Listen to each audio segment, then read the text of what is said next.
What up, what up? We're back in the tent today with Jessica Adler, founder of Founder Dating.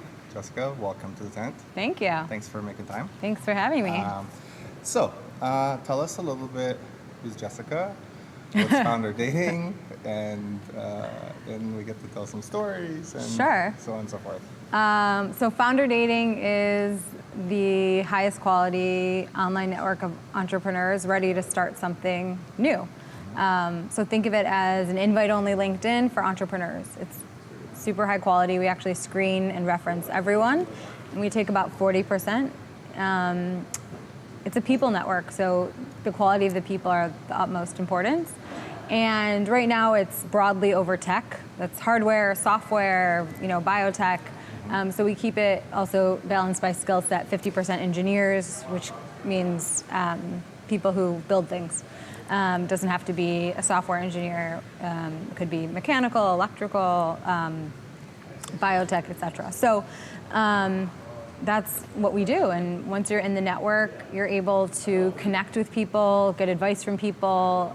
It's really about helping people do the things that they really want to do through other people. So as it's become much more possible to start something, we really want to knock down the people barrier, which is probably the most debilitating problem for entrepreneurs today. How do I find the right people? Yeah, and so two things. One, is it global or local or? Yeah, good question. So it is global-ish, I would say, and totally global soon. We're launched across North America and Canada, and then we just launched, or opened up the site, I should say, for London and Tel Aviv. We've been doing it in a way where actually the local communities are demanding it, and that's how we know where demand is. But probably soon there'll be bigger expansion. Awesome. So it brings up a good point. So my question to you is, how'd you come up with this? Well, I guess like all good ideas, it started as a side project. And we really do believe in side projects. There's nothing wrong with, quitting your job and saying I'm starting a company, but I really believe that everyone should always have a side project unless you're in the throes of it, like, you or I am, where you're just like 18 hours a day on something.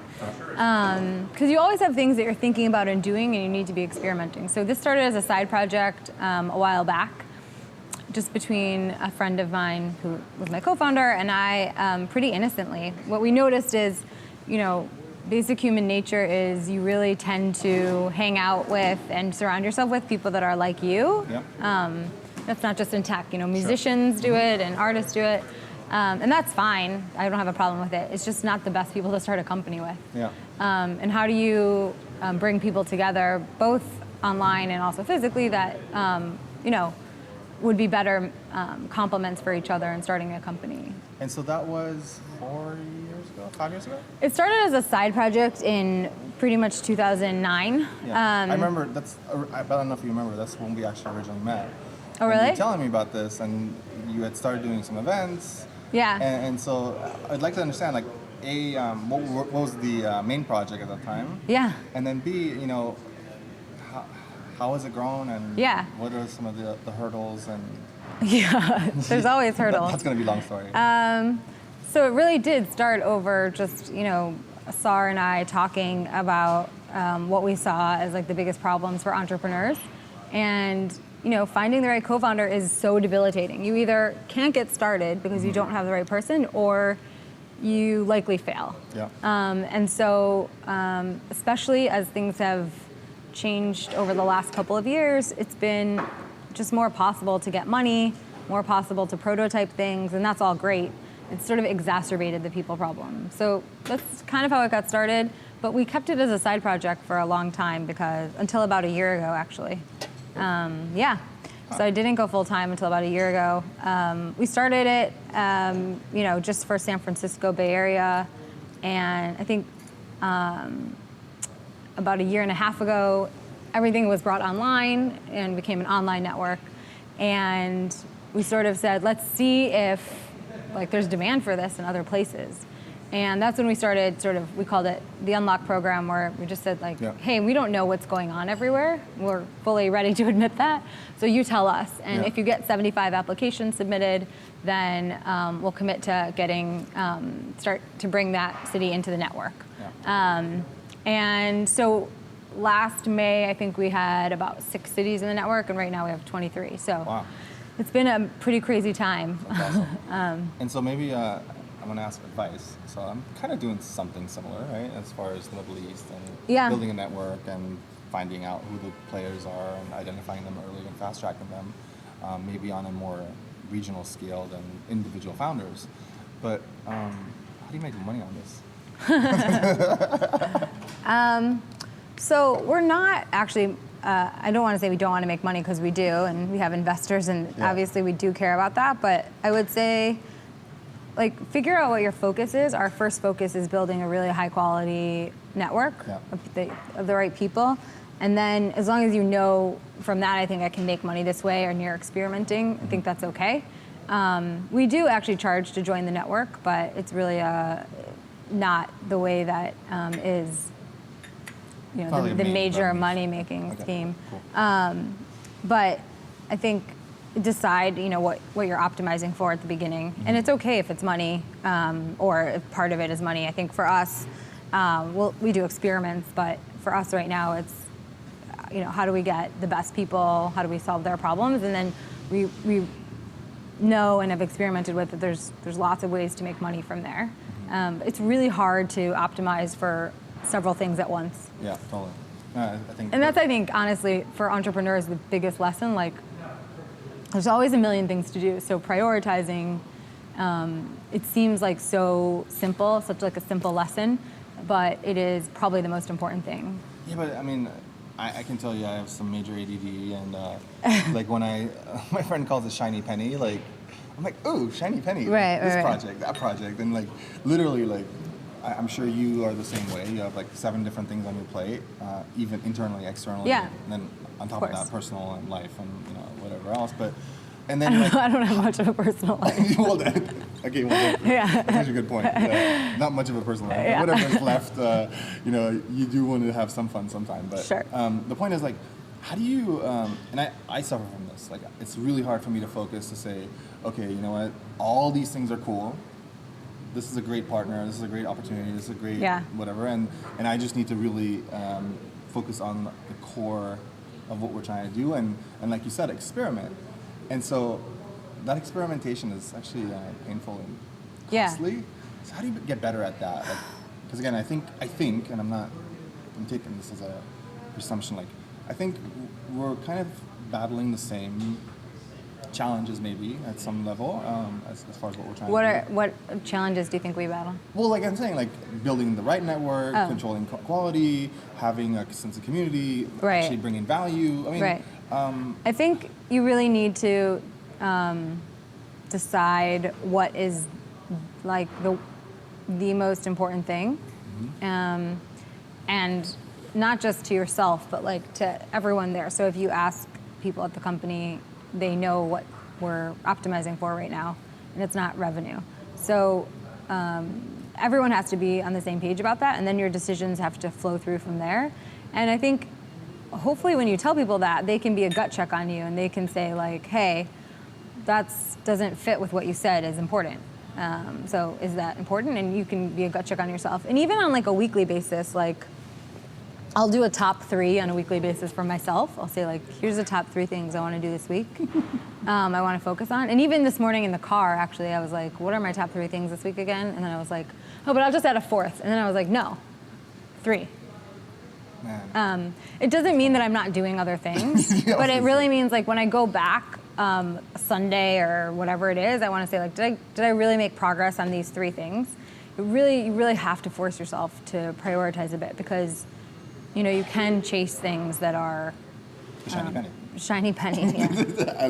I don't know, when I heard that, I was like, that is the funniest thing ever. Ooh, shiny penny.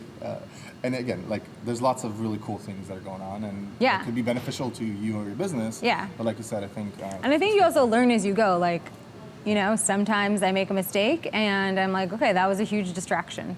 Okay. And then you learn to better identify distractions in the future, right? Like we have a network of volunteers. One of our volunteers emailed me about something this morning. They're like, oh, this guy's doing this cool thing. What if we partner with them? I was like, that's really cool. Like, let's watch them. But right now, that's a distraction. Yeah. So you talk about mistakes and distractions. What would you say has been your biggest mistake In life? No, since starting. In founder venture? dating? Yeah. Or what would you have done differently? Interesting. What would I have done differently? I don't know. I don't know if I think about things like, I try not to regret things. No, I don't mean regret, but like I'm saying, you talk about optimizing and becoming more efficient. Like, where you look back and said, you know what, I could have done that better, or now I know better, or I've learned. Let's call it the lesson. Yeah, it's a good question that I don't have a short answer to. I think my biggest thing is, we sort of had this thing as a side project for so long, and I just I didn't really experiment with it. I just said no, it's not going to be big. It doesn't have the potential to be big. I just said that. And was that because you And so I doubted? didn't focus on it. I think I thought at the time, oh, this is just for techies in Silicon Valley. And I didn't even experiment. And it turns out the experiment we did to figure out that, oh my God, people in 300 countries around the world have applied, was super cheap and quick. We basically launched a page and we said, if you want this, unlock it. And that's when we were all of a sudden just taken aback by how many people said they had this problem or really valued this. And so I guess the first thing is I wish I had experimented sooner, because we obviously experimented, but and part of the reason I didn't is because I was focused on something else. And I think you just don't have enough headspace to always think through things. Interesting. And so that's also shiny penny syndrome. I was thinking about something else. Yeah. Did you? I don't want to say did you doubt yourself, but did you doubt that it would actually be this valuable or this interesting, or what was the hesitation? I like to build things, and this is just my personal preference. It really doesn't. It's not a judgment on anyone else, but I like to build things that I think I like to call that are for real people. So love Silicon Valley, love San Francisco. It's been my home for 7 years. But I really didn't want to build a company that was just for San Francisco people. I just didn't think I could get up every day and be excited about it. And so I think that's what made me hesitate.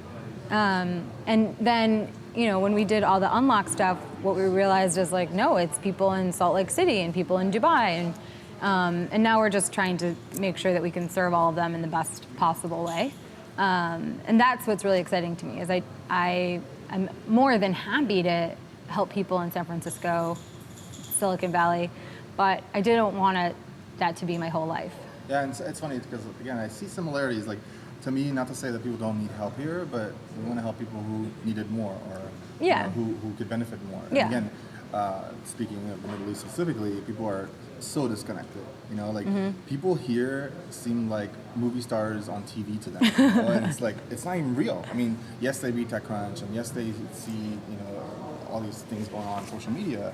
But literally, when I talk to people, that it's like this dream to come here and really be immersed and learn and connect. Yeah, and I think our point of view on that is you shouldn't have to be in one single place to get access to great people and information in those people's heads. Yeah. And that's really the bridge that we're trying to build is how do we help people get access to the right people for them? That doesn't mean everyone needs to talk to Reid Hoffman, right?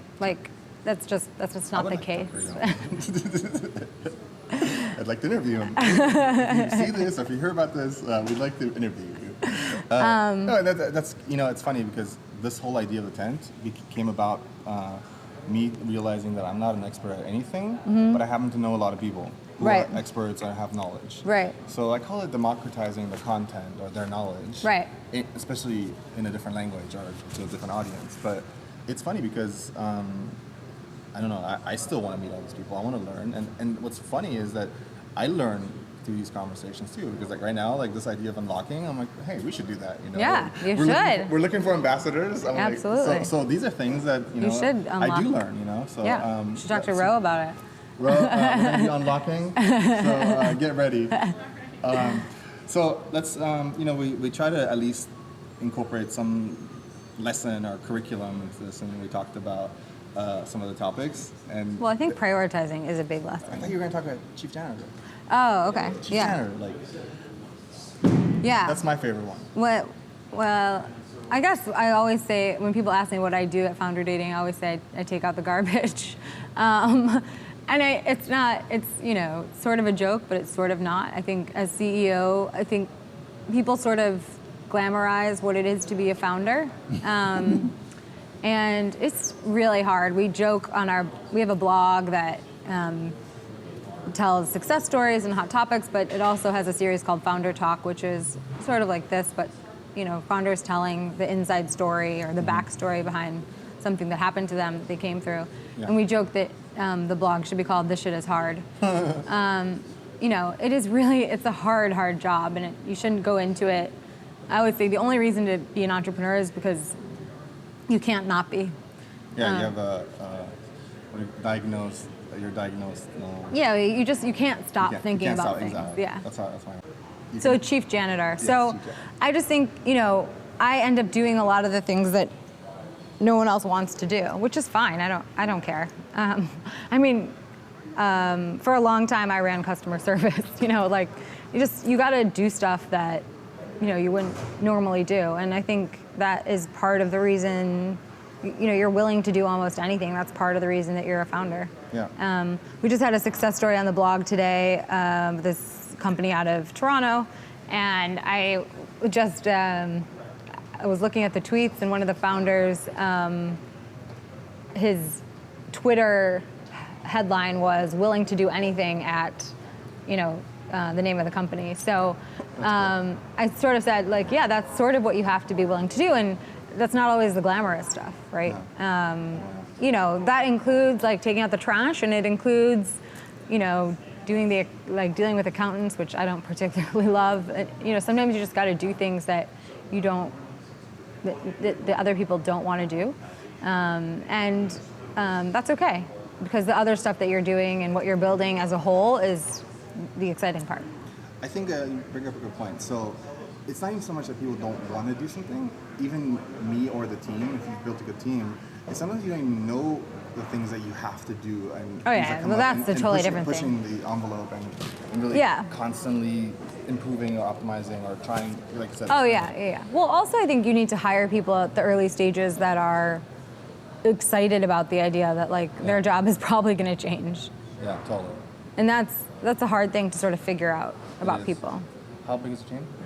There's 5 of us full time. 5 full time, and so they're all chief janitors? No, they're not chief janitors. You have defined roles now? I mean, we have 2 engineers, a designer, and 1 business person. We actually do call Ro as the business person who's sitting over there, and we call her business athlete. Should we bring Ro to say what's up to you? I started with Founder Dating actually about 6 weeks ago. 6 weeks? Yeah, and I feel like I probably learned. She feels like it's 6 months. No, I mean I came here from New York City, and it's funny. I was just thinking. I always thought life moved fast in New York, and things have definitely moved fast since I've been here. But it's been amazing. I've learned so much in such a short amount of time. So, as Jessica mentioned, I'm the business athlete, which means pretty much anything on the business side I'm working on. Business athlete, I like that. Yeah. That's cool. Yeah, so that's everything from partnerships to doing some biz dev stuff to marketing to working with our ambassadors. Who we Operations. Operations, Yeah. Some of everything. So it's really cool. And what were you doing before? And then also, how did you land here from New York? So before I was actually working at a nonprofit. So it was a startup when I got there, and what we did was we helped underrepresented folks go to top business schools and get development in their careers. And there I did a lot of the marketing stuff. So getting the right people to apply to our programs. I did a lot of the sort of community development piece around that, so managing our ambassadors and Is there a clone of you somewhere hiding? Or like, do you have a sister that we can hire? Because She has a friend, but she's not available. That's so my friend is, That's how I met her. is how we met. Okay. the funny story about how we met is so Steve Blank, Yep. who I'm sure you know. Well, he was on the show. Okay, so Steve is an investor and just a great supporter. Yep. And I was talking to him about what we needed, which, you know, I really didn't want to hire like a marketing person, or I really wanted to hire someone, like as Rose said, who can learn and do a lot of different things. And as a side note, I believe it's probably one of the most important roles in every startup, and people are afraid to hire for it. They're afraid to say like, I don't have an exact job description for you. What he said is come to my classes at Stanford and Berkeley and sort of like see who you see. Yeah. And you'll be able to observe them in their like natural environment. So I did that, and I observed this one woman, and I asked the TA to introduce me to her. She seemed awesome. We met. We really liked each other, but she had like 7 months left in her PhD, and I didn't feel right about like ripping her out of that or trying to convince her. You're not Peter Thiel. No, I don't think that's my job to convince people to leave No, PhD kidding. programs, especially 7 months left. But she was just super interesting, multifaceted. You know, was doing a PhD in mechanical engineering, but like had been a handyman in Alaska. Yeah. I was like really impressed, and I was like, okay, well, I would hire you, but I'm not gonna like force you. So do you have any friends? And that's how I got to Row. Yeah. You know what? That's a real. See, I learn stuff all the time. Yeah. I know thousands of people. I'm just gonna start be like, do you have any friends? Do you have any friends? Bro, do you have any friends? Well, I said friends like you. No, that's what I'm saying. Like, if there's anybody that you come across, ideally if they speak Arabic or are Middle Eastern, who are a clone of you. And by the way, I have a few of these.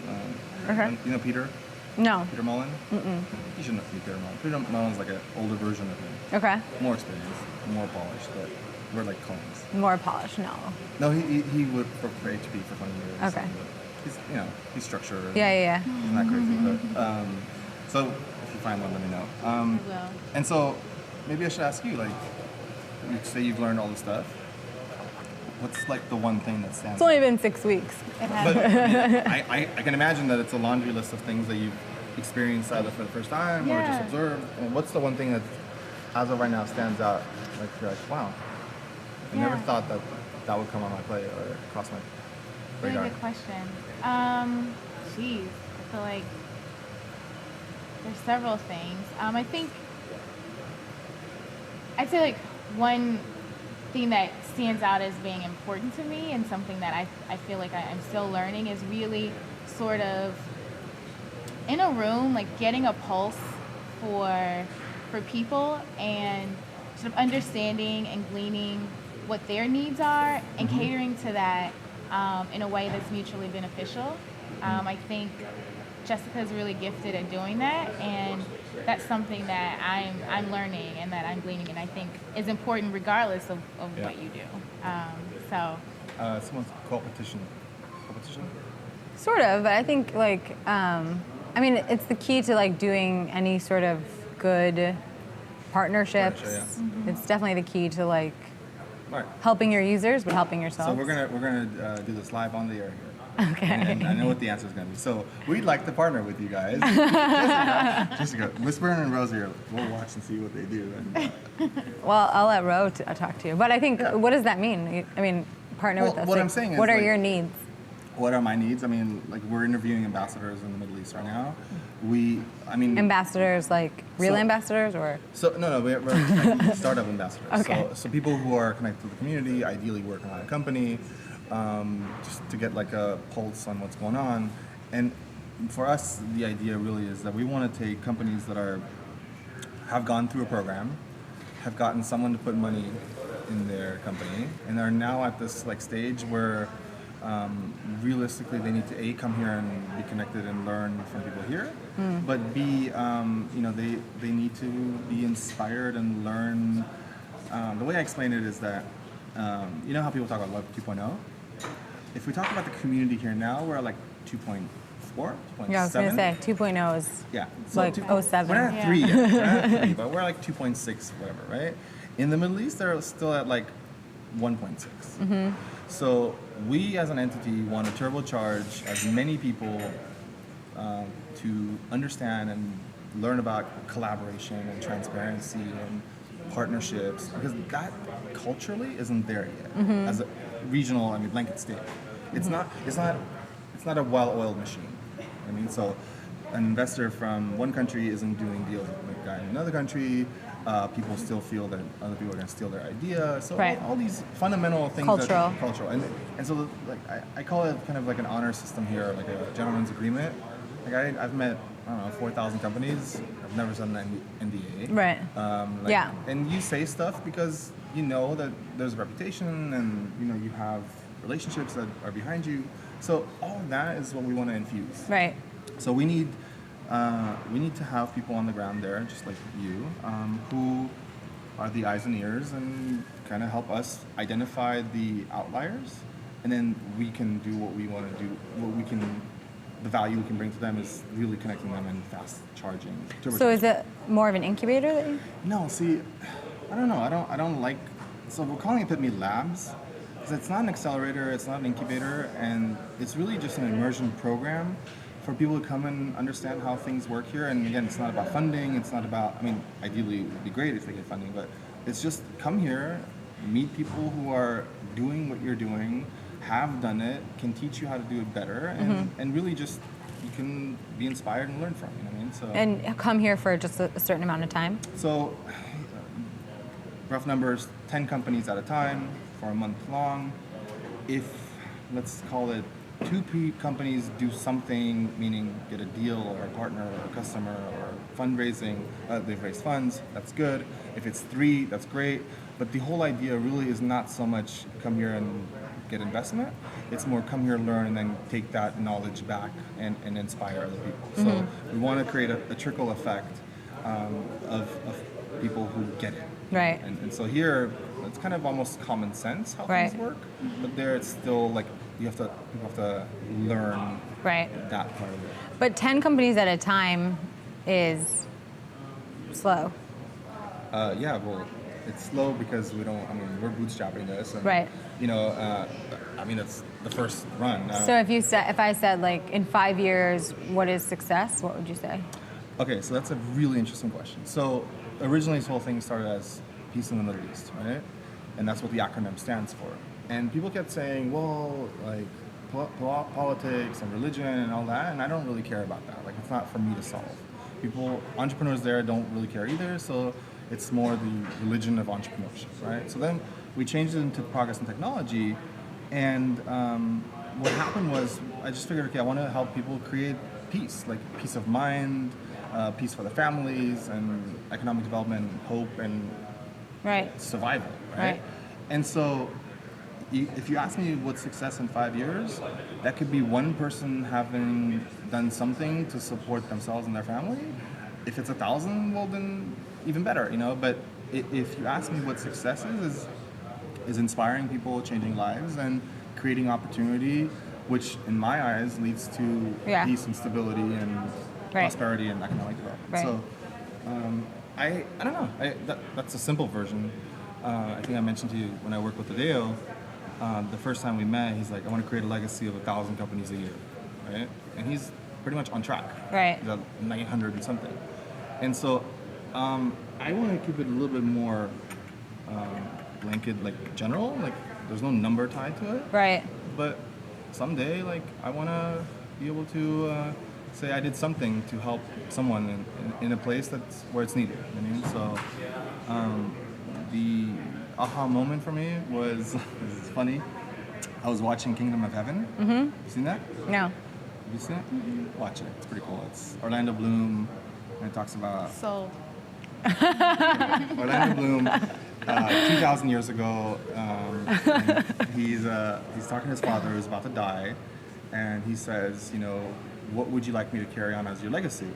And he says, I want you to serve the King of Israel and help create a kingdom of heaven, a kingdom of consciousness where Muslims and Christians live in peace. And I still get goosebumps every time I say it, because I realize like 2,000 years later, I'm in some way trying to do the same thing. And, you know, again, it shouldn't be measured on whether two religions get along. It should be measured on me helping inspire and motivate and connect entrepreneurs who potentially could be part of that equation. Yeah. So I think that's a good question too. I mean, like, So a little thing, I think when we first started, you said like, who is Jessica and all that. So I think the biggest thing for me is, and I think I should say I hope, although I'm pretty sure, you know, the reason that we do founder dating is, at the end of the day, is so that people have the opportunity to do the things that they really want to do. Like, I don't think anyone should have an excuse, and I use excuse as like people. Like if you're, you know, have 6 mortgages and you can't do it, then I guess you can't do it. But we kind of want to like break down the barriers for, you know, saying like, oh, I want to do this, but, right? So we really want people to be able to do the things that they really want to do. And that doesn't have to mean that you want to start the next Facebook. Some people do, and some people want to start, you know, just a good business. So that's always been really important to me, and I can sort of remember a time in college when I realized, like, if I'm not working on something I'm passionate about, then I'm pretty miserable. good point. Yeah, and so I wanted to help other people do that. So that's number one. And number two is a little known fact. I went to business school. I know in the Valley, that's a faux pas, but I'm happy to admit that I went. And was a great experience. But when I went, and obviously things change all the time, my initial reason for going was I actually wanted to work in, at the time, microfinance in the Middle East. And the idea was, I grew up Jewish, and I am Jewish, and I really thought that business would be a key to solving the problems in the Middle East. Yeah. Because if people were working together on business, or quite frankly had more in common, that while maybe not the panacea, that it would really help things. So like rarely talked about, but I definitely think I have a general sense of that about conflict areas, and I don't want to oversimplify because it's obviously extremely complicated. But I think, you know, the Middle East in particular is an area which I know a little bit more about, and you know, I do think it is at least a piece of the solution there. So we're definitely aligned on that. So it's funny. 5 years ago when I bought the domain, the original idea was Kiva for the Middle East. Yeah. So if we'd been in the same class, then maybe we would have been Exactly. co-founders. And actually, you know, the whole point is, I call it being the ambassadors of peace. Right. But again, that's kind of the thesis of what we're trying to do. Yeah. I truly believe people who are at least happy doing something are also going to be more stable and secure and all that. So I firmly believe that in some shape, size, or form, entrepreneurship as we have it here now is almost a little bit jaded or tainted, because it's about raising money, and it's like, I hate when people say, oh, you're doing a lifestyle business, and that basically means not fundable, right? Right. But like here we're talking about like microfinance and social entrepreneurship. We did like a little research study, and there need to be 100 million jobs created in the Middle East in the next 10 years.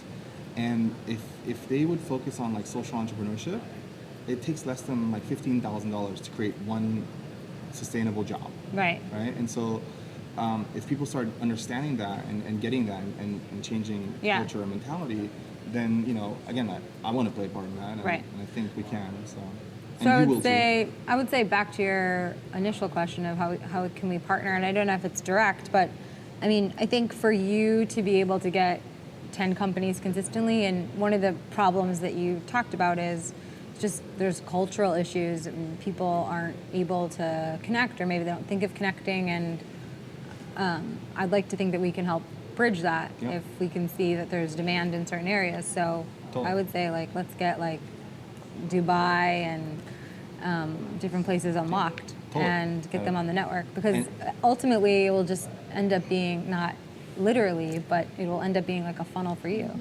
And they'll be you know, we're one online network. It's not like there's walls up. It's not like Portland has this part, and San Francisco Yeah. has this part. You can talk to anyone, and we have basically a more specific core for entrepreneurs called Founder Dating Discuss, which is super active. And the issues that you have as an entrepreneur can be somewhat regional, but a lot of them are the They're the same. same, yeah, totally. Yeah, it's like, 100%. how do I hire people smarter than me? Yeah. Like, how do you incentivize a sales force? Like, sure, there are cultural differences at sometimes, it's all the but same. and so there's the thing that you're trying to do with 10 companies, which I think is great and sort of an intensive, immersive piece.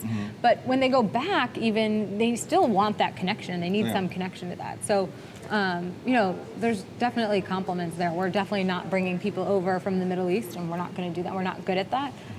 But sort of on the front end, we can help you with I don't think that we can change the culture, but we can start to expose people so that they can again, change it. whether someone wants to absorb or learn or Yeah.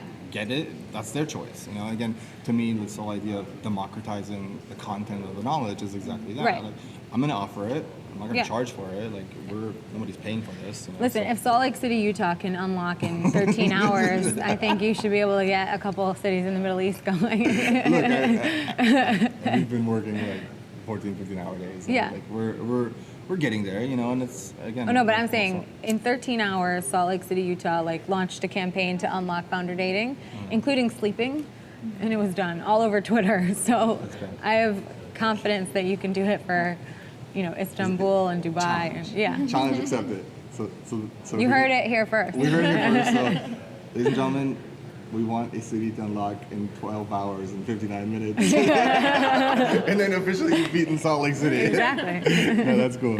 Anyway, we usually close off with one thing, and it's not new rules like Bilmar, it's old rules. What's the one fundamental rule that you live by? Oh. Well, the one fundamental rule is do what you really want to do, honestly. Keep on rocking. Yeah, but I'd say one of the best pieces of advice I've ever gotten is don't accept no from someone who can't say yes. Hold on. Don't accept no from someone who can say yes. Can't Can't say say yes. yes. Yeah. And why can't they say yes? They don't have the power to say yes, Oh. so don't accept no from them. Okay. That's a good idea. I like that. Or go to someone else, basically. There's a lot of people that just don't have the power to say yes, so they say no. And, in a better way to say it might be make sure you're talking to the right person. Well, I learned that lesson really quickly. Start as high as possible, because trying to climb the, especially corporate ladder, Yeah. with sponsors and partners, waste of time. Yeah. So, Ro, what's your number one rule? I would say it's pretty simple, and it's just be excellent. In everything that I do is striving for excellence. As kind of cliche as that sounds. Nah, look, yeah. I think as part of this whole entrepreneurial spirit, you're not there to be there or clock Right, in. You're yeah. not there to get paid to do some minimal viable Right. job.